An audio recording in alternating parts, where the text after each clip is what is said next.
गिर गया, वो गिर गया, क्रैश हो गया। हाँ क्रैश हो गया वो। तेरी है बहुत स्पीड में गया ये।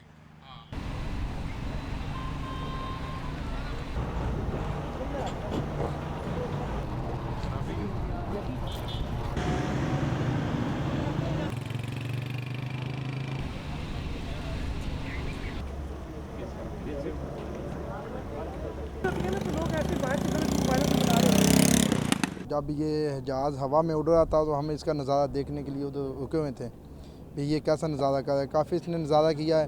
फिर ऊपर गया, ऊपर से जब नीचे आया ना तो यकदम नीचे से ऊपर नहीं गया, यकदम नीचे आया, धुआं निकला है, आग से निकली है।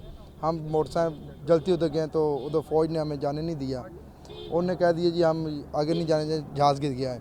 जब हमारी गाड़ी वहाँ पे पहुंची तो प्लेन गिर चुका था, तो उन्होंने सिर्फ जाके वहाँ पे फायर को कंट्रोल किया। तो जो इन्होंने फायर को कंट्रोल किया तो उसके बाद जो था वो आर्मी आ गई, एयरफोर्स के लोग आ गए, तो उन्होंने वो एरिया टेक ओवर कर लिया और उन्होंने बॉर्डर